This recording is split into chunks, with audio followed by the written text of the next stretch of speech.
Okay, let's get to studs and duds of the weekend. Nice graphic there. Mm-hmm. And I'm guessing we start with the studs. Hook 'em. Okay, nobody is doing the upside down hook 'em horns.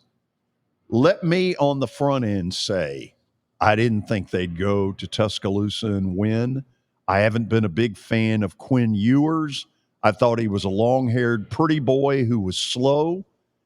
And you know what? Did that change, George? Ooh, did it change? He was terrific. They were terrific. Hats off. And I'll tell you what, Sarkisian kept Nick Saban off balance, Kelly, with some great play calling. He really did, and he understands with coaching there how Nick Saban runs his defense. You can have a different defensive coordinator, but all the things that Nick Saban has learned over time, he's going to implement with that new coordinator. And some of the routes, he knew exactly what he was doing, and all he needed was some time. And I think he felt like going into the game that his offensive line could block the defensive line of Alabama, and it turned out that way. And Quinn Ewers played really well. He played good, and all the people that's talked about Arch Manning, I know they said it on the broadcast, but he had a lot of stuff that he had to overcome as well with that. And he just said, "Hey, I had to quit worrying about it and go out and play football." And he did a good job of that the other night. It'll start all that Arch Manning to Ole Miss stuff before it's over. Yeah. Quinn Ewers looked like the real deal. Yeah. Stud number 2 at 11 in the morning, which I guess is 10 o'clock Denver Mountain, whatever. Mm-hmm. Colorado dismantled Nebraska. Big national TV audience.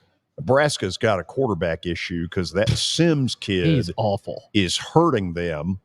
And Matt Rule, who I think is a really good football coach, is going to have to go back to the drawing board. I'll tell you one thing. What they're getting done at Colorado, when you think of all the transfers and all this having to gel quick with a group that's never played together, Kelly, some of that's got to be Dion. Oh, all of it's Dion. He's a master motivator. He gets those guys to play. He gets those guys to give everything they've got. And I'm sure when he brought them in, he's like, I'm sticking my neck out for you. Now you need to produce for me. And he's got those guys playing good. Plus, it doesn't hurt the fact that he's got one of the best quarterbacks as his son in college football. I mean, if you watch him play, he just doesn't make mistakes at that age. It's kind of unbelievable. Now, it's just like my son. He's been around the game his whole life, and he's watched his dad. And I'm sure his dad is give him tidbits over his short life, but he never puts the ball in bad situations.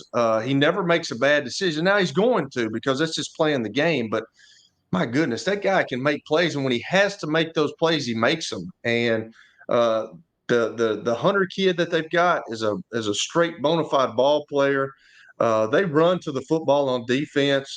Yeah, I can remember when this game used to be a rivalry game, George, and you can too. I mean, it was, they hated each other, and Nebraska's kind of dominated that in the last decade or so. But man, Colorado just it wasn't even the first half it kind of was a game, and then they got on track, and then it wasn't a game after that. Steamrolled. And win number 3 will be Saturday night against arch rival Colorado State. Yeah, absolutely. Yeah. Okay. Big week for the state of Texas. The Dallas Cowboys looked like the 85 Bears last night. Micah Parsons, my Lord. He's a freak. Can anybody block him? No. Can anybody block their defensive line? I mean, you got the Lawrence guy, you got all those other guys. I don't think anybody can block him, George. Like, I feel sorry for Daniel Jones last night. There's been games like I remember when I played against the Baltimore Ravens when they were in their heyday, and that sucked.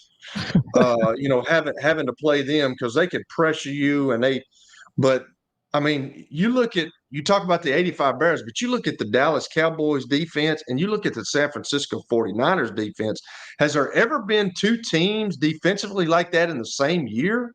I mean, that's amazing that they can get pressure and they can wreak havoc. And they wreaked havoc on New York. It wasn't even a game when they kicked it off. It was unbelievable. What this does do, man, it puts a lot of pressure on Mike McCarthy to deliver a Super Bowl because in week 1, everybody's ready to anoint him. But Kelly's right. Final stud. The 49ers go into Pittsburgh and basically leave Pittsburgh for roadkill. 31-7. You don't ever do that, George, in Pittsburgh. That place is hard to play. They've always got great teams, but you got Brock Purdy back. You got Nick Bosa, who just signed his contract. Their defense is unbelievable. And you're going to see the Dallas Cowboys and the San Francisco 49ers, more than likely. There's a long way to go, and injuries becomes a factor. But if they can stay healthy, you're going to see them clash in the NFC Championship game. It's they're really good. Sure feels like it. Now let's get to the duds. And let's start in College Station, where all the little J.R. Ewing wannabes have got their checkbook out, ready to write that guy the check to get him the hell out of Dodge. Miami boat raced them in the second half. That's not a good sign for old Jimbo. Gave up 43 points. Yeah, I don't.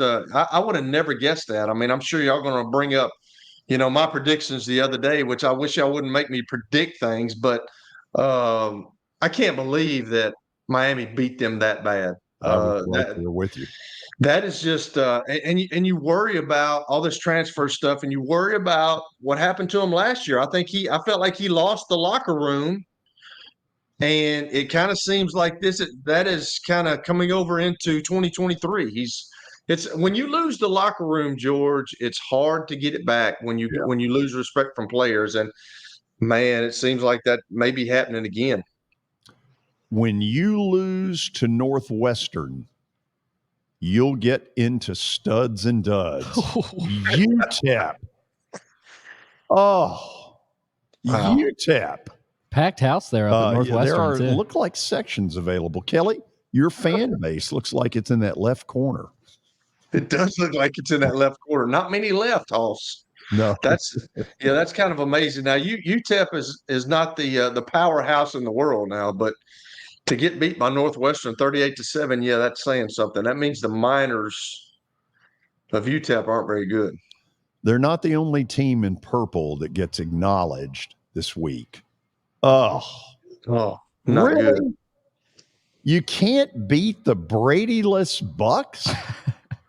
Baker Mayfield, who's been he played pretty well. He played his butt off. He really did. But I can't believe that, guys. I really can't. Minnesota, after what all they did last year, and I know they lost in the first round of the playoffs, but they got a really good team. But man, bad loss. It's week one. It's week one. We can't have a fire sale so far, but man, that's not a good loss. No. And then, this will be the only time he's ever a dud. Well, Joe Burrow. I think he was weighed down by all that money.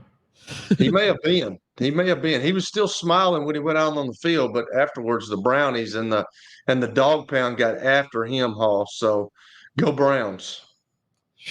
Did you watch much of that, Kelly? I did not. I didn't see it.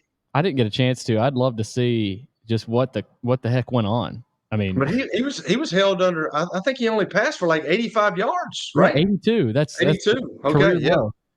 And this just in: bad weather in Cleveland. Imagine that. It happens, man. You're right next to the lake. The stadium is on the lake. You're going to get bad weather. Just deal with it. Our staff meteorologist, Kelly Holcomb, giving you the latest in Cleveland.